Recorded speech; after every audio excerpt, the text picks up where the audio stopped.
Bem-vindos a mais um programa francamente especial Quarentena. Hoje eu trouxe um convidado muito especial para falar do quê pra gente? Gente, do 13 de maio. Você estudou na escola 13 de maio? Eu estudei e lembro que meu livro de história dizia o seguinte: um dia, Princesa Isabel acordou e decidiu, Áurea, vamos aí libertar essas pessoas que estão há tanto tempo escravizadas, não é mesmo? E vamos tornar um Brasil muito lindo, um Brasil muito democrático, com acesso a todos, porque hoje é o dia da Lei Áurea. E é isso que aconteceu. Meu convidado de hoje é quem? Vanderlei Vitorino, o BA, está aqui comigo, online, aqui, desbravando esse mundo digital, para contar um pouquinho aí dessa mulher tão incrível, né, que fez tanto pelo Brasil, não é mesmo? Pois é um prazer estar falando com você e com seus telespectadores, seus ouvintes aí, né? Na rádio e nas redes sociais aí, seus telespectadores. Então, na verdade, eu ficava com muita raiva, assim, quando ia chegando perto de maio, assim, porque o único pretinho na sala de aula, aí a Princesa Isabel era boazinha, que a Princesa Isabel era isso, era A aquilo. fada sensata, né? A fada sensata, justamente. E aí, o negro era o negro fujão, o negro que matou o senhor de engenho, o negro que roubou a comida, o negro que fez isso, o negro que fez aquilo. Então, na hora que começava a falar do negro, eu ia me afundando na carteira, assim, né? Porque não tinha referências, não tinha heróis, não se falava de Zumbi dos Palmares, Sim. não se falava de João Cândido, se falava de Princesa Isabel, a única, né? A heroína, né? Ou pra gente, pelo menos na minha geração, na minha época, foi um trauma muito grande. É, a possibilidade de se falar de outros heróis, de heróis negros, de heroínas negras, tem 10 anos, né? Sim. Aliás, são 13 anos que existe, que é a Lei 10.639. Então, 13 de maio para a gente sempre foi um dia muito, muito duro, muito difícil de se lidar na escola e na sociedade como um todo, né? Olha, hoje é seu dia. Oi, meu dia? Meu dia é o dia do meu aniversário, 25 de dezembro. Eu Olha que respondia, competição professor. brava aí, hein? 25 de dezembro, Pois é, eu sou natalina, né? natalino. Mas, Bea, se cria os livros de história durante muito tempo. Eu também estudei nesse livro de história, mas como eu sou uma mulher branca, isso não me impactava tanto. Aprendi o que se aprendia na década de 90 nos bancos escolares, né? A gente tem um período histórico que depois, na vida adulta, fazendo pesquisa, eu vi que também há um apagamento dessas memórias. No meu livro dizia, e aí houve a abolição da escravatura, e aí começa a vir os imigrantes. O livro ele tem um gap histórico Justamente. que você não. E aí, cadê a galera? Para onde foi? Onde foram morar? O que viviam? Porque Não, ninguém fala o que aconteceu, tá? Assinou o papel. Como também se esse papel tivesse sido assinado num ato de bondade, não é? Sabemos bem que é, era para. Vamos lá. Para que foi assinado? justamente. Justamente. Então vamos pegar a Lei Áurea. A Lei Áurea diz: fica abolida a escravidão no país. Revogas a disposição contrárias. É isso que diz a lei. A lei original falava sobre saúde da população negra, falava sobre reparação, falava sobre educação, falava sobre distribuição de terra, né? Então A a gente está reforma agrária estava ali já, o embriãozinho da reforma agrária já estava justamente, ali, né? justamente. Então o que a gente hoje, como que eu posso dizer, a elite brasileira chama de revolução da terra, quando a gente pede a reforma agrária, nada mais é que o próprio nome já diz, reforma. Então vamos reformar. O Brasil ele foi tão preguiçoso ou tão perverso que ele não fez a sua lição de casa já naquela época, que era a reforma agrária. Na Lei Áurea também dizia o seguinte: se você, negro, é, é, negro da diáspora ou negro africano, se você quiser voltar para o seu país de origem, você pode voltar para o seu país de origem. Porém, porém, queimaram os nossos documentos. Nós não sabíamos de onde nós tínhamos vindo. Para onde que nós iríamos? Voltar para onde? Né? O Rui Barbosa, ele teve a capacidade e a perversidade de queimar os documentos que diziam quem nós éramos, de onde nós viemos, quantos éramos, né? Em que condições que chegamos aqui no Brasil. Então, para apagar... Não tinha nenhum lastro, porque quando as pessoas pensam África, as pessoas esquecem que é um continente. Que é um Pensa que é um país. É um país ali, tipo, né, uma coisa pequenininha, enfim. E a África é um continente cheio ali de países com estruturas diferentes, inclusive com culturas diferentes, religiões diferentes, sim, né? Outro dia... Economia. Tudo. Outro tudo, dia, né? se a gente for pensar que o Egito fica na África... né? Então, essa questão do Egito é bem interessante, porque quando você vai fazer uma compra em qualquer empresa aí como que fala? De viagem, né? Qualquer empresa de viagem, eles te vendem o Egito como se o Egito ficasse na Europa. Sim. Viagem Eles para a Europa, Egito, Espanha, isso. Justamente. E aí esquece que Cleópatra, por exemplo, ela vem de Rodanésia. Lembra lá do como que ele chama? Todo e Tornado? Sim. Todo e Tornado tinha o personagem que falava de Rodanésia, né? E ela vem de lá. Ou seja, lá já trazia toda a cultura, toda a tecnologia, toda a ciência.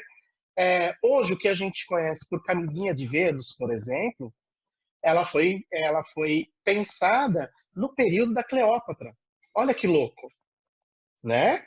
Por quê? Porque a relação sexual só podia ser feita entre familiares. E entre familiares, a gente sabe muito bem, biologicamente, que a probabilidade de gerar filhos com problemas físicos é muito grande. Né? Então, eles tinham que evitar filhos para eles não precisarem abortar ou matar a criança. Olha que loucura. Então, se criou a primeira camisinha de Vênus para tentar evitar os filhos naquele período. A matemática, então, a própria saúde. Não, se a gente for pensar, daqui a pouquinho a gente volta para a abolição, mas se a gente for pensar também que tudo que a gente conhece do Egito, que as grandes imagens e tal, ninguém tem nariz, que foi também para apagar os traços negroides das esfinges, dos grandes monumentos, teve todo esse momento. Justamente para vender o Egito, como um país europeu. Elizabeth dada Taylor. A sua riqueza. Elizabeth Taylor. O cinema fez esse serviço. Dada a tamanha importância e a tamanha riqueza material, econômica e história que o Egito traz para a humanidade. Não é só para o povo africano, mas é para a humanidade.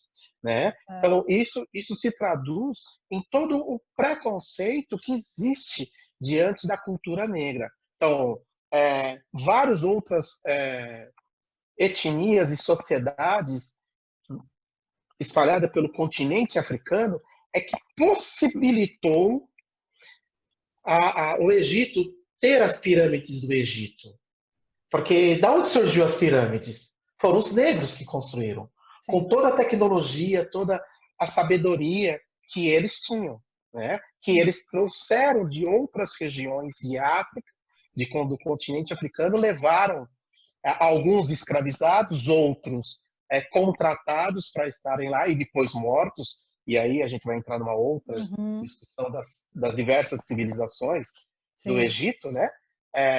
Mas o conhecimento, a tecnologia que eles tinham de poder trabalhar a pedra, de trabalhar a ciência, de trabalhar a matemática. Porque as pirâmides do Egito nada mais é que pura matemática aplicada. É isso, né? Sim. Mas falando... Voltando aqui para para Dona Isabel, né? Para Dona Isabel. Aí a Lei Áurea ela foi basicamente desmembrada, né? Assim, aprova-se, autoriza-se, né, a abolição, mas nega-se o direito de existir do outro, né? O direito de existir. De existir. Oba! 13 de maio, estamos todo mundo comemorando porque estamos livres. E 14 de maio eu estou na rua, sem saber o que fazer, sem ter o que comer, sem ter onde trabalhar, sem ter para onde ir. E aí logo em seguida já vem a vadiagem, quem for pego na rua é bandido, portanto Porque tem que ser... tem isso, eles saem sem comida, sem ter onde morar, sem estrutura de saúde, sem educação, porque foi proibida a educação, não é? Foi Eles não tiveram proibida. acesso. Proibição de expressões artísticas, proibições de expressões religiosas. A Então, capoeira, a capoeira, ela era crime, previsto em lei. Quem jogasse capoeira era criminoso. Ela só foi, tirada dos artigos de crime na década de 80. Na década de 80. Ou seja, até a ditadura militar, a ditadura militar, agora, recente, eu estou falando, agora. da década de 60, 70 e De 80. 2005 em diante, sim. E isso, do AI-5 em diante.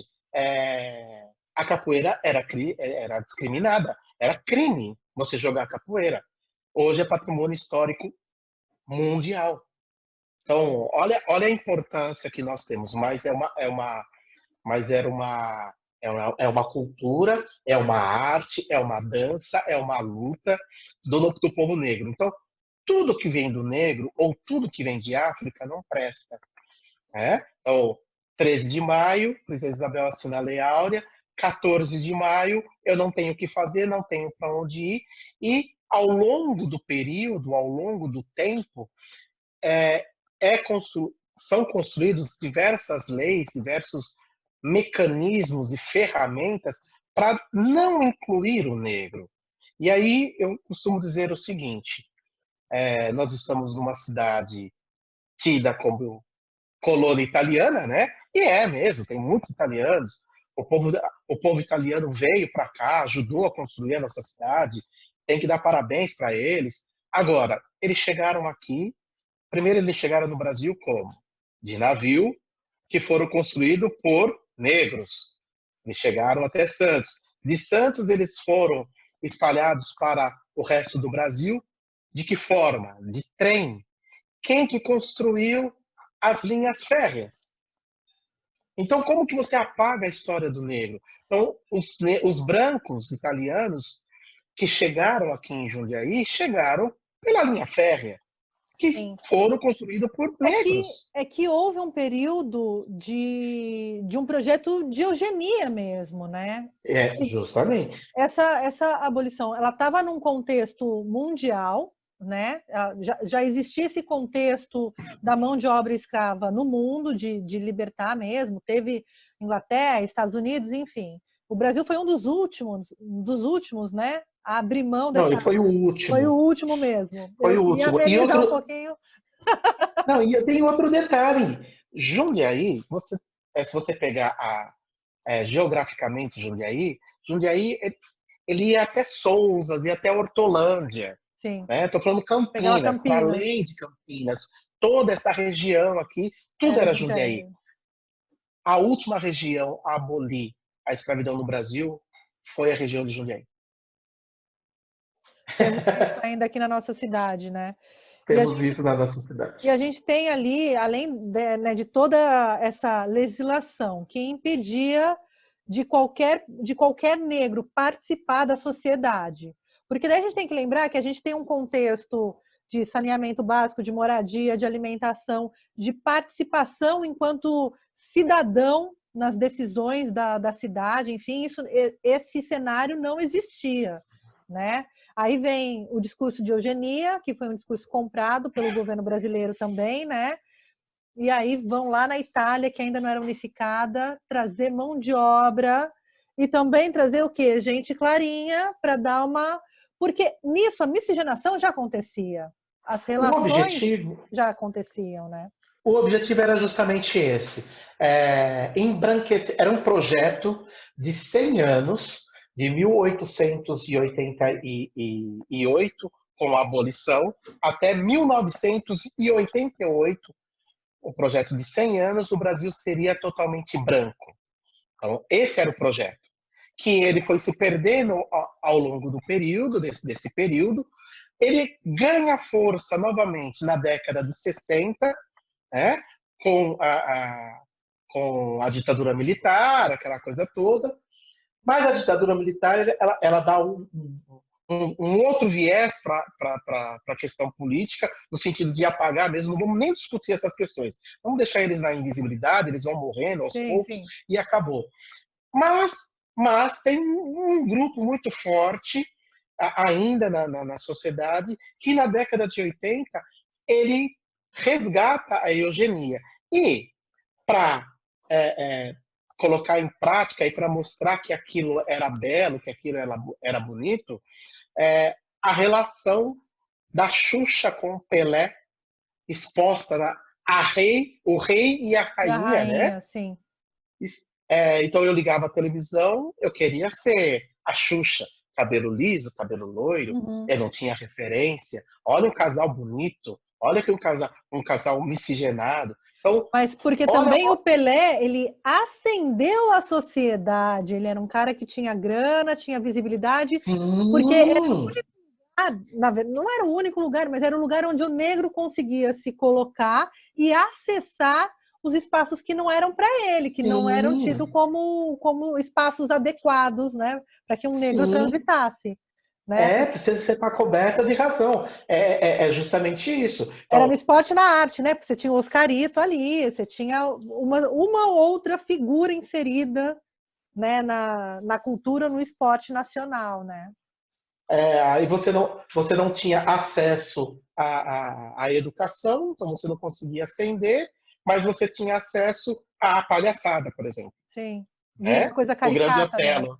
Sim. É isso, o Grande Otelo. Então, um grande ator, um belo ator, Um grande nome da aliás, ele era cultura brasileira mesmo. Ele ele era era muito pitiquinho. pequenininho, mas assim, ele era o cara, né? Mas até hoje a mídia tenta inviabilizar o papel dele. Os artistas que conhecem e a sociedade que conhece é que não deixa esquecer. Mas ainda insistem no Pelé, no Pelé, no Pelé, no Pelé, porque o Pelé ele não faz frente a isso que está aí, a isso que está posto desde então. Né? Eu não lembro em nenhum momento da minha vida do Pelé ter se colocado pela causa. Não que a gente tenha que cobrar ou que a pessoa seja obrigada, mas se você pensa um contexto do Brasil, com o cenário Brasil, com o histórico do Brasil, com esse apagamento, era uma responsabilidade moral, inclusive, né? Ele está ali representando os pares, né? Sim. A Elza Soares, bom, então já que a gente entrou nessa do Pelé, para mim o melhor jogador do mundo chama-se Garrincha, não é o Pelé. O Garrincha foi o grande Excepcional. jogador, foi o rei. Ele se perdeu no mundo da droga, no mundo da bebida, com a mulherada. Foi naquele momento que ele já estava decadente, né? Que ele se envolve, que ele acaba tendo um relacionamento com a Elza Soares. Mas a Elza Soares traz ele para onde? Ela traz ele para a realidade, para dizer das mazelas da sociedade, das mazelas que o povo preto estava vivenciando naquele período, né? E ela é condenada e crucificada, jogada nas costas dela a culpa do Da Garrincha se derrocada do tornar Garrincha. isso, justamente. Mas olha o que é e quem é a Elza Soares hoje no cenário nacional, né? A Não, nossa grande estrela, a nossa e a grande diva, né? importância dela de se colocar mesmo, ela está aí até agora, falando e Sim, falando com as pessoas que estamos aqui, sobrevivemos, né? Decidiram nos matar e a gente sim, decidiu viver, sim, né? Que é esse recado de força justamente. que ela passa, né? ela representa bem o 14 de maio, então, que é o pós-abolição, né? O dia seguinte, o dia D, né? Aham. Porque as mulheres negras, elas passam a trabalhar nas casas das grandes madames, fazer os quitutes, e muitas se veem obrigadas a se prostituir para arrumar dinheiro para comprar a alforria dos seus companheiros, Sim. dos seus filhos, dos seus maridos, né? Então, o 14 de maio leva muitas mulheres para esse tipo de trabalho, Para que é a prostituição e prostituição. para trabalhos domésticos, porque você ali sem Isso, trabalho, tanto que existe o contexto da abolição, a história dos negros no Brasil, e existe o recorte da mulher negra no Brasil, que é um que é recorte de muito total doloroso, e a gente, até hoje, a gente colhe os frutos e as os frutos. consequências disso, né? Ju- O trabalho Justamente, doméstico, a prostituição, enfim, tudo isso que... E a Elza Soares, com a idade que ela está hoje, ela vem denunciar tudo isso. Sim, Nós estamos falando da década de 30, quando ela nasce ali na década de 30. Ou seja, nós estamos falando de apenas 50 anos de abolição ali na década de 30, é sim. isso? De 40 30 anos de até, abolição, de 30 até 80 ali, 40 né? anos. Então, nós estamos falando de 40 anos de abolição. E ela vem denunciar tudo isso já naquele período, né? Lá tá d'água na cabeça, lá vai Maria, ela cantando, interpretando essa canção, diz tudo, porque a Dona Maria sai do morro lá de cima, desce até o asfalto para pegar água, leva a água na cabeça, desce com seus quitutes para poder vender no asfalto. Então, esse recorte é muito importante, né? A gente... E que a gente nos coloca a essa realidade de hoje. Então, fazendo um paralelo, Cleonice Gonçalves, uma mulher negra de 63 anos. Então, falando do Covid, é Sim, disso que nós estamos falando. Quem é Cleonice? Uma mulher de 63 anos. Uma mulher negra, a primeira pessoa a morrer de Covid no Brasil. Que ela trabalhava numa casa de uma madame e que essa madame foi viajar para a Europa, trouxe o Covid da Europa, ao invés de foi diagnosticada com Covid-19, aham, ao invés de dispensar a dona Cleonice, ela manteve a dona Cleonice em casa. E aí, quando a dona Cleonice começou a demonstrar que ela estava com sintomas de Covid, ela falou: Dona Cleonice, pega um táxi e vai embora para casa. No dia seguinte, a mulher morreu. A patroa dela está viva. Aquela família está viva. sim. Então, isso é o exemplo típico do que está acontecendo com o Covid hoje. Então, claro que o Covid vai pegar em qualquer pessoa. É Sim, sim. qualquer pessoa. Mas quais são as causas? O que isso vai Não, e acarretar quais são no as mais classes mais pobre? vulneráveis? Quem está mais vulnerável? A partir do momento que você tem um decreto que considera o trabalho doméstico essencial, aí tem lá o medo da elite de ter que lavar seu próprio banheiro, e aí é uma outra questão que tem que se resolver. A Suzana Vieira falou isso ontem. Eu não posso ficar sem os meus criados. Falou desse jeito. Criados, Eu ótimo. não posso ficar sem os meus criados. Minha casa é muito grande. Como é que eu vou ficar sem eles? Quem é que vai fazer isso? Quem é que vai fazer aquilo? E aí ela começa a tipificar o tipo de trabalho que tem ali. Então, nós tivemos Oi? recentemente um Roda Viva, eu estava em Portugal ainda, que esse atual representante do Brasil, que não me representa, inclusive, fala que ele não tem dívida histórica nenhuma, porque ele nunca escravizou ninguém. Como se fosse possível a gente continuar negando os direitos que até hoje a população negra não tem, porque não venha me falar que o Brasil é um país democrático, um país igualitário, porque não é, né? A gente sabe que dependendo do lugar da sociedade que você está, você tem ali outros obstáculos, o seu cabelo, a cor da tua pele, a tua religião, né? Para que santo você Tainá, reza? Isso é um obstáculo social. eu costumo dizer o seguinte, que a democracia que nós vivemos nunca chegou na periferia e nunca chegou para o povo preto. Essa que é bem a verdade. A democracia nunca existiu na periferia e nunca chegou para o povo preto. Nós temos toque de recolher na periferia, sim, sim. né? Orquestrada pelas milícias hoje, não é Aham. nem mais pelo crime organizado, é pela milícia. Apesar que a milícia é crime organizado, né? Mas pela milícia. Nós temos medo de andar em determinados lugares, determinados horários. Isso não é democracia. Isso não é viver a cidade plenamente. O direito à cidade. O que eu digo há pelo menos uns 10 anos que eu venho fazendo essa discussão, de que nós precisamos devolver para a sociedade o direito de cada cidadã poder viver a sua cidade, poder viver o seu bairro. Antigamente a gente dizia o seguinte, até no, até no início desse ano, a gente dizia o seguinte: vamos tirar as nossas crianças das ruas, porque as ruas estão perigosas. Eu dizia o seguinte: temos que devolver a rua para as crianças. Sim. As crianças precisam se Ocupar os espaços. confraternizar, Sim. precisam ocupar os espaços de praças, ruas, avenidas, enfim, clubes. As crianças precisam se confraternizar e não podem ficar numa bolha. Hoje as crianças ficam numa bolha. Agora nós estamos num momento atípico, estamos vivendo a pandemia, tal, né? Mas tudo é um reflexo dessa escravidão que a gente vem vivenciando Essa ferida está até hoje, aberta até os dias ainda. de hoje. Essa está aberta ainda. E assim, eu, mulher branca, privilegiada, me mantenho distante da sua história, né? Mas a hora que o negócio me alcança, né? Não estou falando no meu caso porque a gente está sempre numa conversa aí, né? Mas só faz sentido conversar isso quando isso me alcança. Seja quando a gente tem, sei lá, alguém bate um cano no vidro do teu carro no semáforo, quando você... Sim, E sim. aí vem a discussão, né? E aí vem uma discussão punitiva. Ela não vem, a É, sociedade vem com uma discussão punitiva, ela não vem com uma é. discussão histórica para resolver Então, a questão.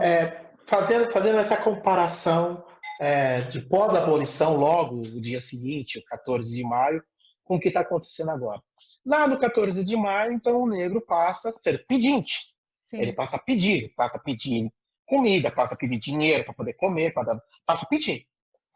Até que ele alguns começam a criar algumas condições, tal, por caridade de alguns senhores e senhoras brancas, né, que acaba dando oportunidade ali. Tudo se resume na questão do direito à oportunidade, né? Acaba dando oportunidade para esses negros e essas negras.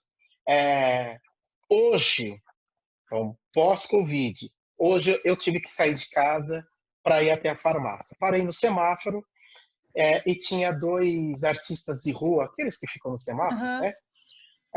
E eles não vão. Eu ando de moto, eles não vão, eles não chegam em quem anda de moto, porque é difícil a gente pegar dinheiro, né? Aquela Uhum. coisa toda. Eles vão só nos carros. Todos os carros com os vidros fechados, e aí você via só um gesto. Não, não, não. Se há 3 meses atrás já era difícil, a situação deles, fazer a arte ali, ou mesmo a pessoa em situação de rua e pedir o dinheiro no semáforo, já era difícil. Hoje, então, é muito mais difícil.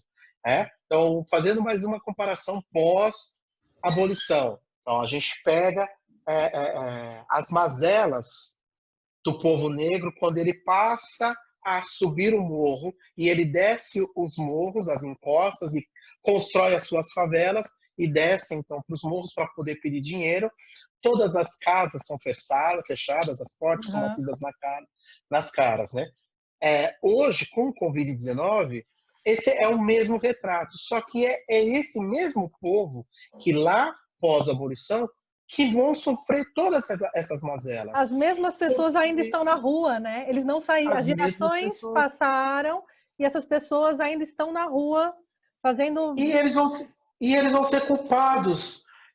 Essa população, elas vão ser culpadas porque elas não estão em casa, elas estão se aglomerando, elas estão saindo buscar dinheiro, elas estão saindo tentar alguma coisa. Mas como que elas vão ficar em casa se a casa delas é um quarto?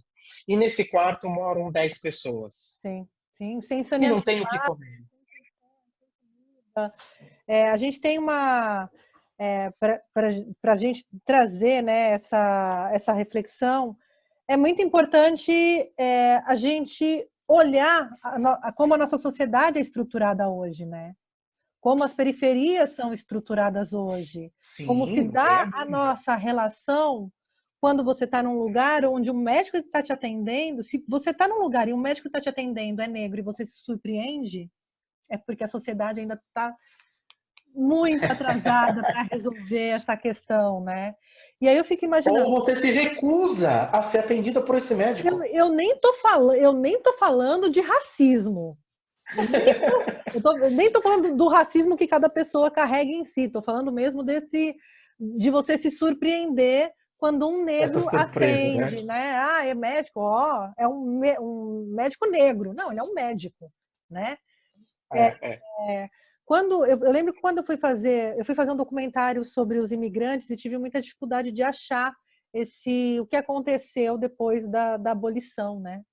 Ficou um questionamento, uma interrogação muito grande, porque não tem documento histórico, você não Foram encontra, queimados. você não encontra esse registro, é como se realmente tivesse tido um grande apagão histórico num grande período de tempo no Brasil, né? E cada sociedade, cada cidade se organizou de um jeito para esconder, né?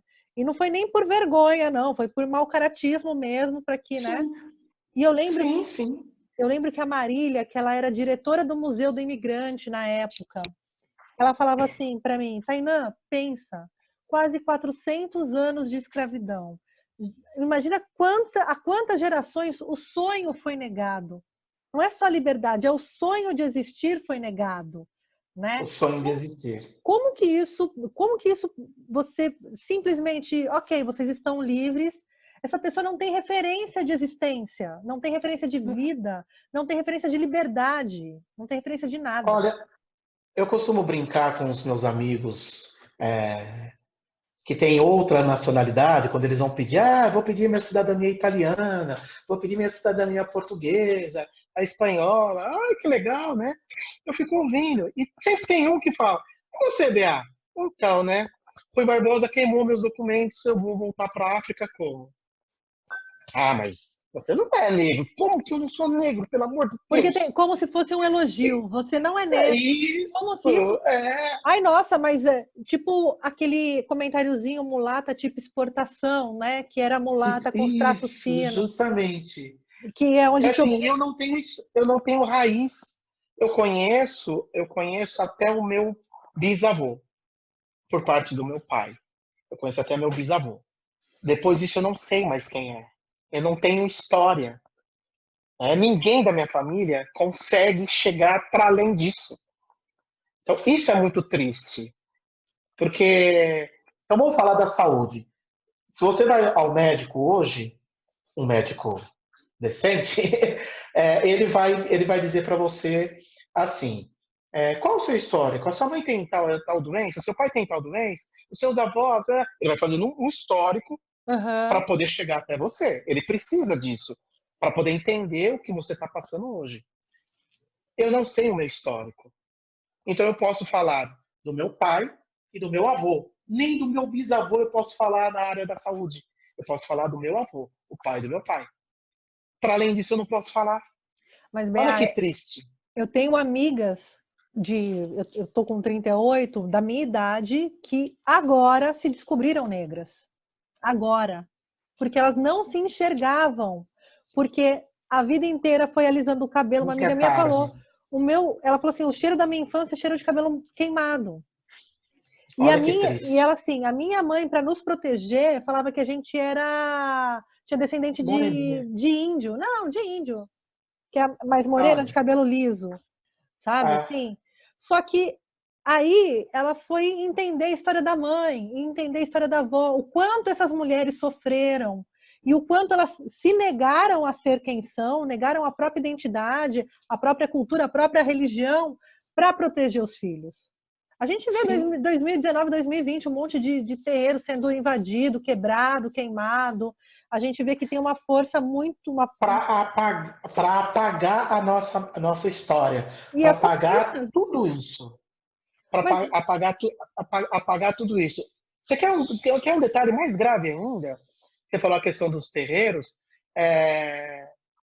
A milícia, os bandidos que estão nas comunidades, nas favelas, elas são, desculpe os nossos irmãos e irmãs evangélicas, elas são evangélicos, se dizem cristãos, e vão lá com arma na mão, mete fogo no terreiro, de candomblé, de umbanda. Eu sou cristão, eu sou católico, mas como que eu vou concordar com isso? Cristo foi crucificado, meu Deus do céu. Cristo foi amaldiçoado. Cristo foi inclusive, torturado. inclusive clareado também, né? Vamos combinar Inclusive, que não, clareado historicamente. o Cristo que eu tenho na minha casa, ele é negro, tá? Ele é negro de dread, inclusive. A Muito bem. imagem que eu tenho, a imagem que eu tenho dele é de dread, né? Reparos históricos, há sempre tempo para reparos históricos nas imagens que a gente conhece, né?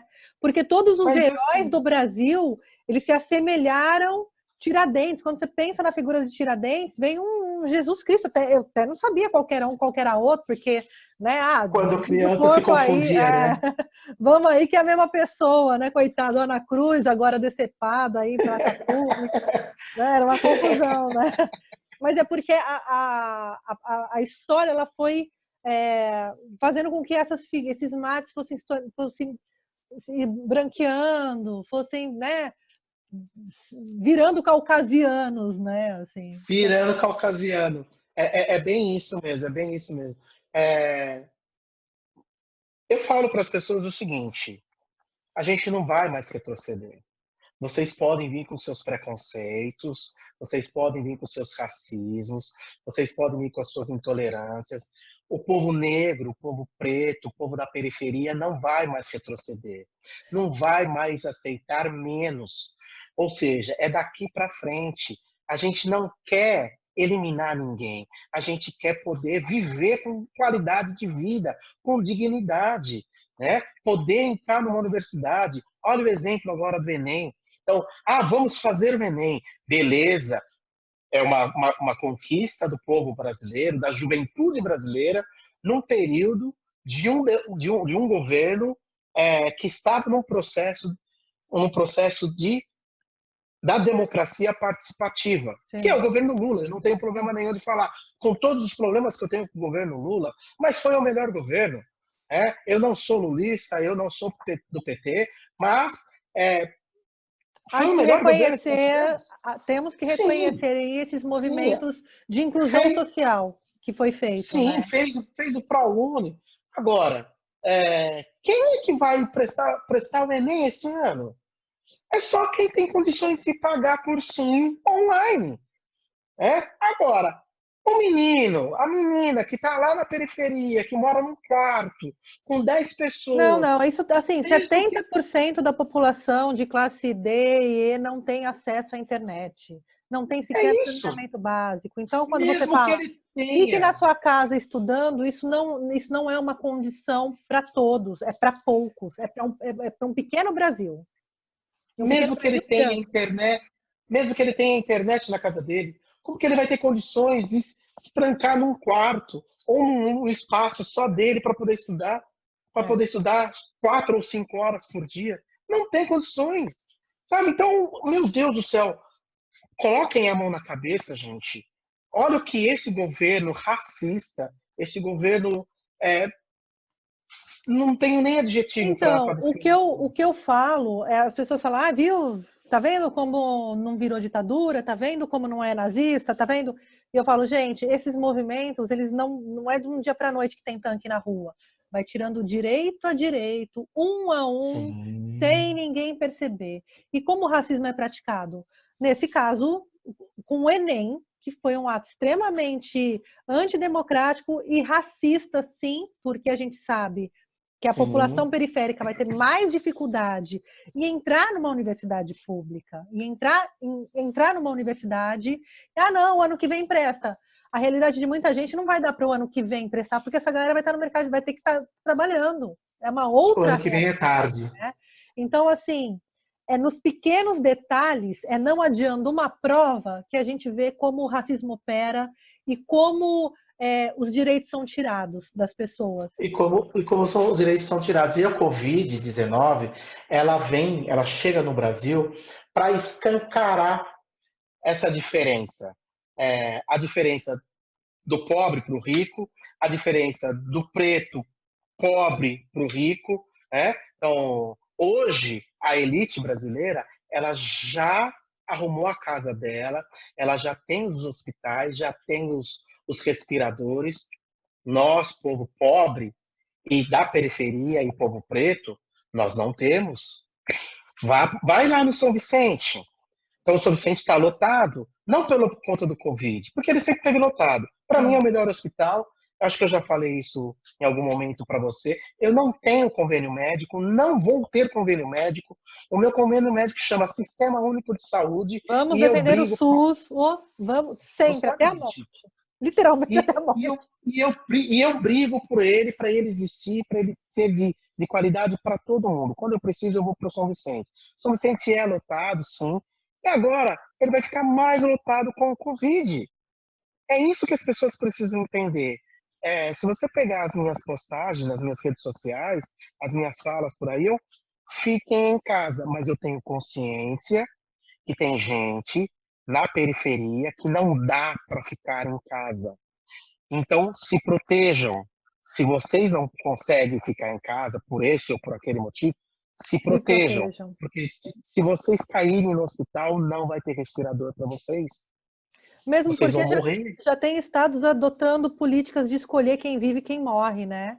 E quem vive, quem morre, aqui em São Paulo, o Dória já mandou fazer um decreto, elaborar um decreto para escolher quem, porque já vai entrar no caos.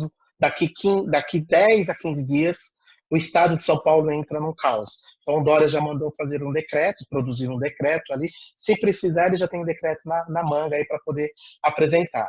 E a especulação é o seguinte: quem não estiver trabalhando, ou seja, quem não for produtivo, não precisa viver. É isso que vai dizer o decreto. No Rio de Janeiro já está falando, o pessoal mais velho está fora da linha de prioridade, o pessoal com comorbidade está fora da linha de prioridade.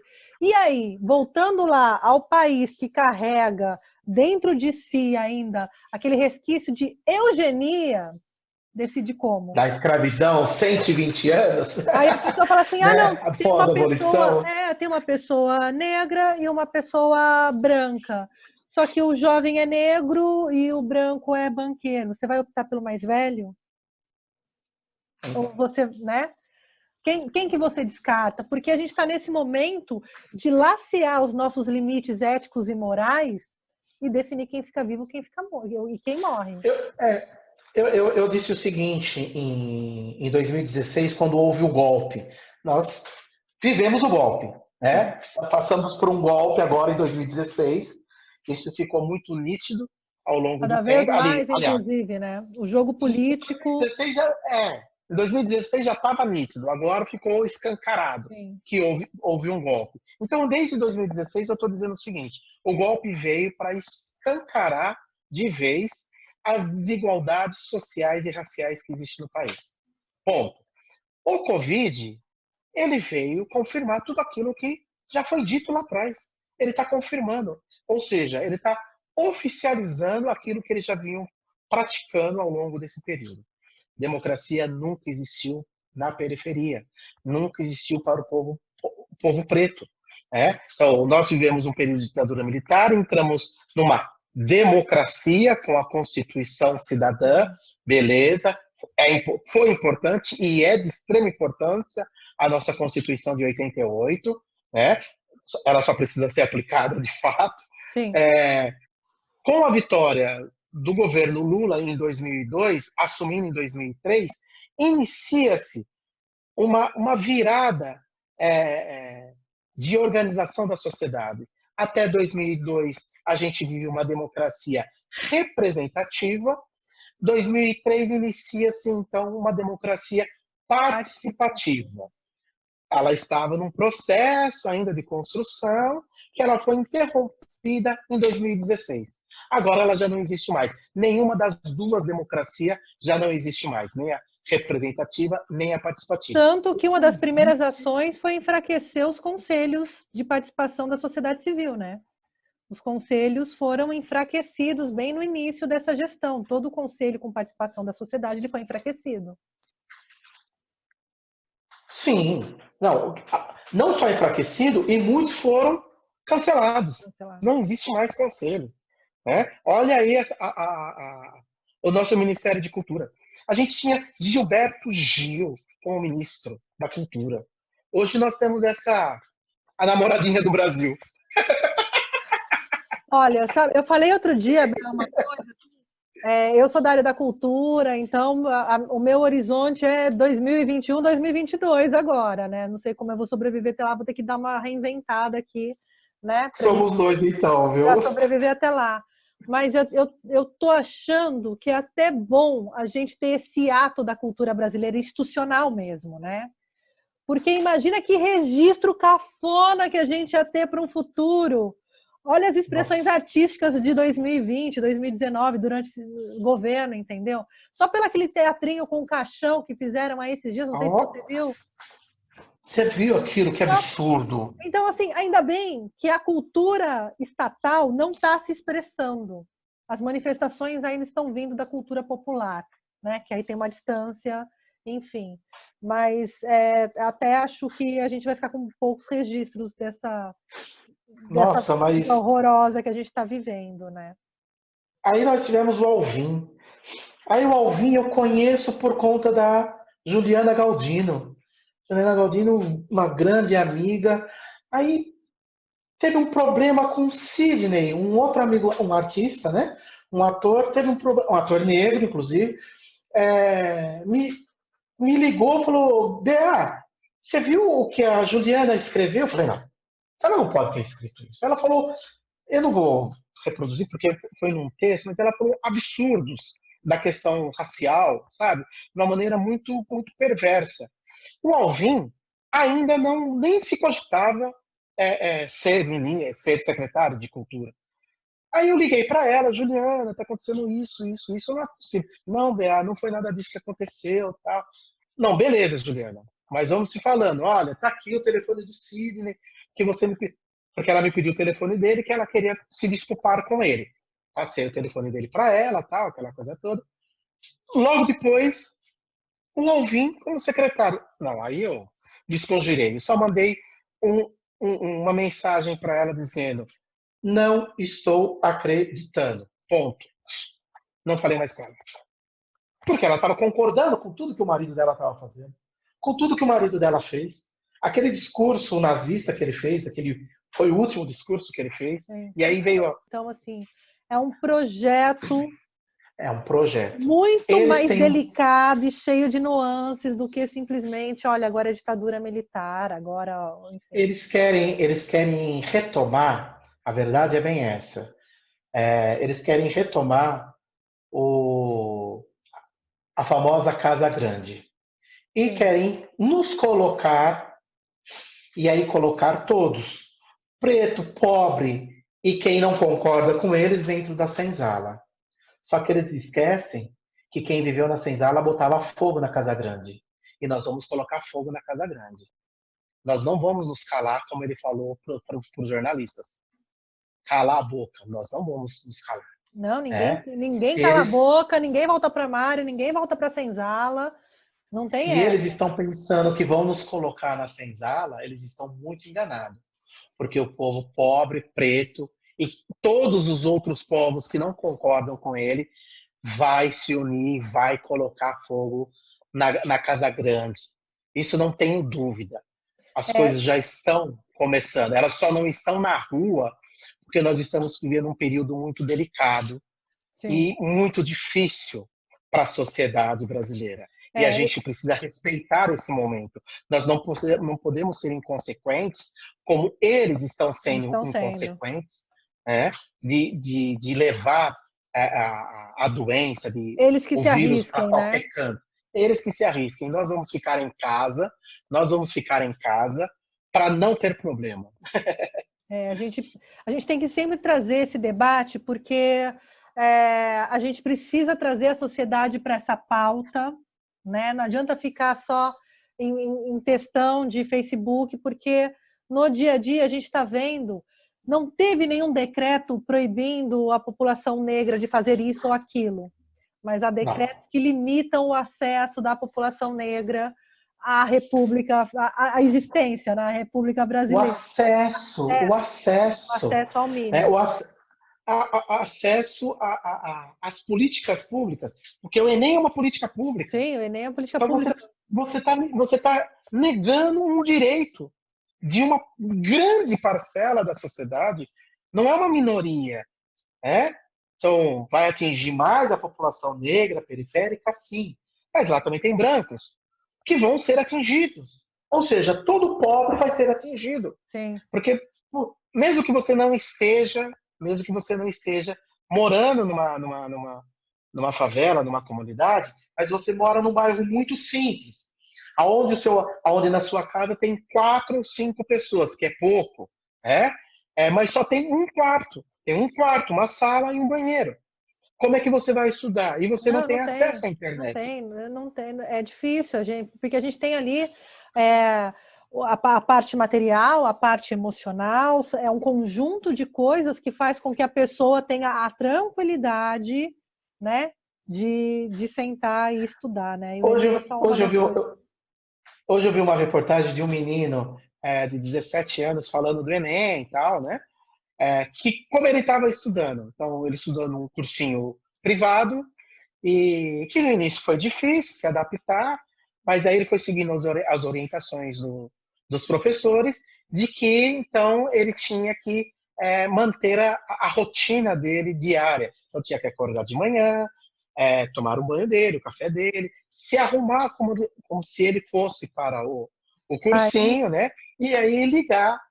E aí, entre uma aula isso que me chamou mais atenção, entre uma aula e outra, tem um intervalo de 5 ou 10 minutos para cada aula, e depende o cursinho. E é justamente nesse intervalo que ele pode saborear, ele falando, é justamente nesse intervalo que eu posso saborear um cafezinho fresco que a minha mãe me faz todos os dias, em cada intervalo de aula. É isso que nós estamos vivendo. É essa a realidade. Enquanto o povo pobre, periférico, não tem nem o que comer, ele está a propaganda que se achando faz é luxo. outra, né? É a propaganda que se faz outra. Qual o curso que ele vai fazer? Prestar? Medicina. Sim.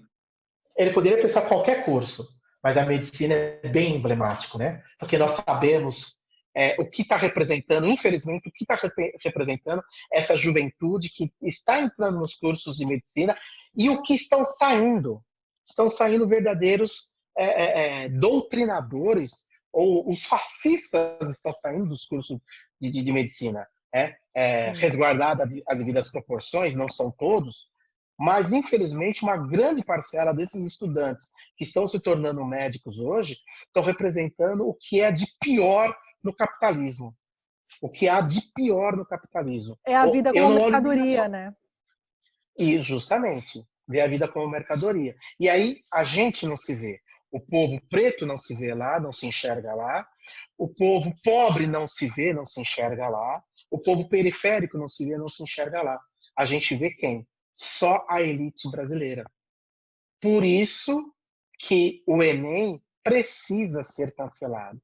Porque o Enem e o ProUni é uma porta de entrada para os estudantes pobres, periféricos e pretos poderem entrar nas universidades públicas ou privadas através de bolsas, enfim. Mas é uma possibilidade. A gente não pode tirar esse direito, como foi tirado o direito em 14 de maio de 1888.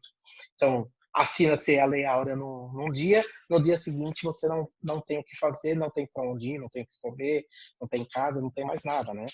E São lembrando coisas. que para a gente existir, a gente tem que se expressar, e a gente se expressa através do que a gente consome, do que a gente come, do lugar que a gente frequenta, do que a gente veste, né? A gente só existe, e para a gente existir, a gente primeiro tem que consumir. Infelizmente é assim que a nossa Infelizmente é sociedade assim, vive. Ai, Bea, que É isso delícia! aí. Que papo doloroso, mas que bom estar aqui com você e a gente poder Mas você, conversar disso. mas você sabe que eu achei um papo doloroso, mas eu achei tão gostoso, tão suave, porque você conduz de uma maneira tranquila, né? Não, é verdade. Eu sou suspeito para falar que eu sou seu amigo e sou seu fã, então, Também sou sua fã. mas, mas é isso, né? Assim, a forma de conduzir a conversa, a entrevista, tem toda a diferença. Eu disse esses dias, numa outra entrevista que eu dei, que eu sofri muito em 2008 e em 2012 com alguns jornalistas de Jundiaí, porque era muito nítido que comigo eles eram muito mais ferozes. A Sim. cobrança era muito mais pesada. E com os outros era mais leve, né? Aham, Sim, isso foi em 2008 e 2012, você sabe por quê, né? sim. Estava lá no É, pleito então, político e é uma ameaça, né? Você era uma ameaça então, para o sim, modelo político que se constitui aqui na cidade, né? o que eu representava, o que eu represento, a minha importância, né? Ou uma coisa que eu falo, o quanto que aquilo pode atingir a quantidade de pessoas que atinge, né? Sim, sim. Então, é muito difícil mesmo. É muito difícil. Então, fazer um bate-papo que nem esse, uma entrevista que nem você conduz assim, é muito tranquilo, muito prazeroso. Muito obrigado por Não, e já transformar um assunto tão pesado numa coisa muito leve. a gente está aí para, não sei se vai resolver essa ferida, mas para a gente ir tentando aos poucos aí parar de sangrar essa ferida. Acho que a gente tem que estar junto nessa, né? A gente tem a responsabilidade por uma sociedade melhor. A gente tem que construir, nem que for um pouquinho de cada vez, um passinho, mas a gente tem que fazer É, isso junto, porque senão a gente não dá é conta bem de isso tudo, mesmo. né? Ó, É já bem fica isso o mesmo. convite para quando a gente voltar para o estúdio. Passou o coronga, vamos sair vivo dessa. Mas passou o coronga, a gente vai lá para o estúdio conversar, combinado? Demorou, tá mais do que combinado comigo. Eu quero fazer uma homenagem a todas as vítimas aí do Covid. O seu público não sabe, você sabe, mas o seu público não sabe.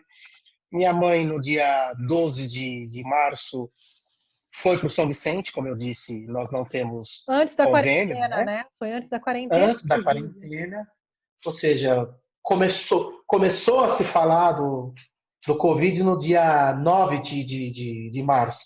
No dia 12 de março, minha mãe foi para o São Vicente e não existia exame, então ela não fez nenhum tipo de exame para detectar se ela estava com Covid ou Aham. não, mas todas as características eram de Covid. A recomendação foi para que ela tivesse todos os cuidados como se ela tivesse com Covid. Isso foi no dia 12. No dia 14, eu voltei de viagem, levei ela novamente ao médico com os mesmos sintomas, foi diagnosticado da mesma forma, e a partir de então nós entramos em quarentena, e de quarentena eu estou até hoje, desde o dia 14 de Sim. março até hoje, saindo de casa apenas para comprar comida, remédio, para isso que eu saio de casa apenas. Então, como eu também sou da arte, a minha arte também está parada, não estou podendo desenvolver o meu trabalho como eu gostaria de desenvolver, mas a homenagem é a todas as pessoas. E a minha mãe está bem, graças a Deus. É bom Ela se falar que ela está recuperou, bem. A gente tem mas esse caso foram. de subnotificação no Brasil, porque nem todo mundo é testado. Então, provavelmente já foi uma leva de gente aí, né, que já teve o Covid, que de repente conseguiu se recuperar em casa. Mas foram 15 dias, Tainá, de muita dor, muito sofrimento, muita falta Imagina. de ar, vontade de levar ela novamente para o médico, mas correndo com medo de que se levasse ela piorasse ou que ela fosse entubada, e vamos seguindo aqui até que no 11º dia ela deu uma melhorada e a partir daí ela começou a melhorar, a se recuperar e hoje ela está bem, graças a Deus. Mas a minha homenagem é todas as vítimas as vítimas que se recuperaram e todas as vítimas que, infelizmente, não conseguiram se recuperar, em nome de Cleonice Gonçalves, essa senhora, essa mulher guerreira, essa primeira senhora que faleceu no Rio de Janeiro pelo Doméstica, Covid. vamos lembrar, né? Doméstica. Cleonice Gonçalves, 63 anos, doméstica, morava em comunidade, então ela sentiu os primeiros sintomas em um dia, no dia seguinte ela veio a óbito. Então é em nome dela que eu quero prestar as minhas sinceras homenagens a todas as vítimas e as famílias dessas vítimas. Como a dona Cleonice, que infelizmente viveu numa senzala dentro da casa dessa madame, tem tantas outras e outros que ainda vivem nas senzalas, e, e muitos estão com Covid, mas não conseguem sair das casas. Sim. E acabam morrendo e não tem nenhum tipo de notificação não de que eles morreram de Covid. Né? Não entra para estatística. Não entra para estatística, justamente. Então, em nome de Cleonice, eu quero desejar toda a paz do mundo aí, toda a minha dedicação de coração para vocês, familiares das vítimas de Covid. Obrigada, Bea. Obrigada. Amei você aqui comigo. Aqui.